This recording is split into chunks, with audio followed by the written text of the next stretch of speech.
Good morning po sa lahat ng aking mga followers at ang aking mga silent viewers. Good morning po sa lahat ng nanonood ngayon.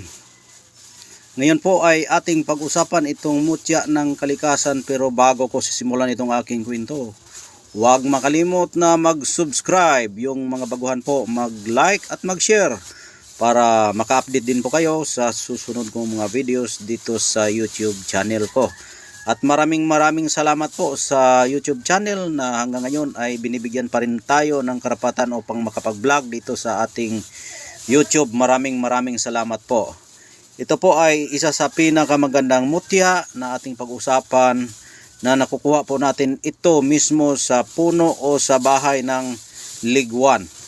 Ito po ay mutya sa ligwan na kung saan namamahay po itong ligwan sa ilalim ng lupa.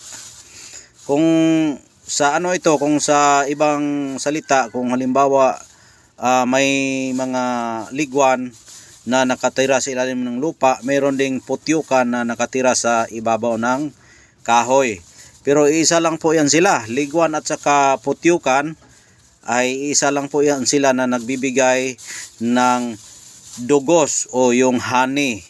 Itong ligwan na ito ay hindi ito masyadong malakas mangagat.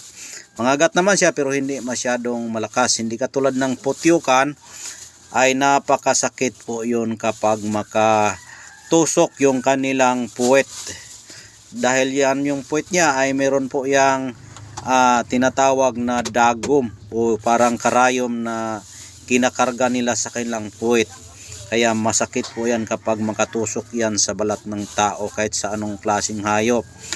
At itong mutya na ito ay isa po ito sa pinaka magandang mutya na nakuha natin sa ilalim ng lupa na tinatawag na mutya sa ligwan, o ito po ay bahay ng ligwan na nagiging bato. At yung iba din ay yung nakita nyo yung mga brownies na para siyang tiger, yan po ay isa sa nagiging bato na kanilang honey. Honey po ito, kung sa totoo lang ito'y honey at na nagiging bato na po ito.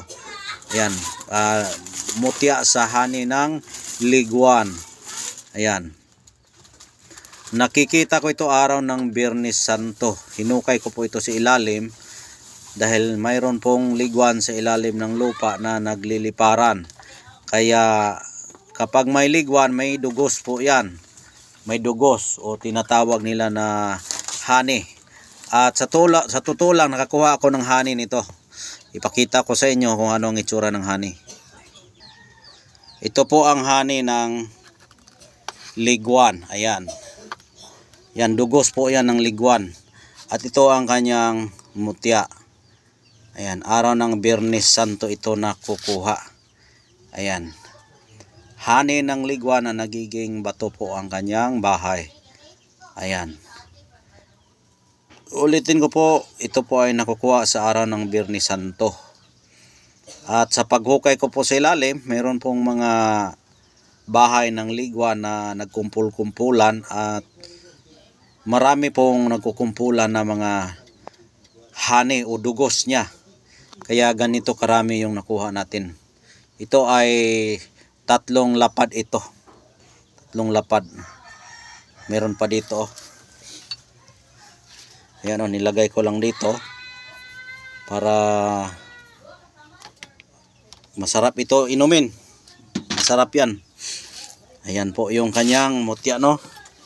Ayan. Kung titingnan niyang mabuti yung kanyang bato,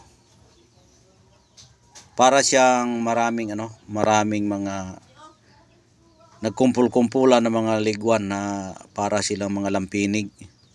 Yan po ay pinapalibutan nila po yung honey. Yan. Ang ligwan ay ang katawan niya parang langaw lang yan kalaki, yung malaking langaw. Ganyan lang kalaki yung katawan ng ligwan. Tapos yung kulay niya ay para siyang batik-batik na itim at saka brown yung kulay ng katawan ng ligwan. Tapos sa ilalim po yan ng lupa nakatira. Yan sila, magbahay sa ilalim ng lupa at doon sila nagpaparami at doon rin sila nagbibigay ng mga honey.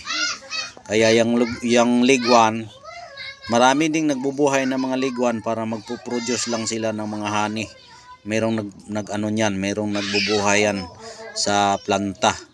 Pero itong sa atin, ito ay wild liguan dahil nga kusang nakikita natin sa kagubatan at walang taong nagawa ng artificial na kanyang bahay dahil siya po ay wild. Kaya napakaganda ito. Kaya nakakuha tayo ng liguan.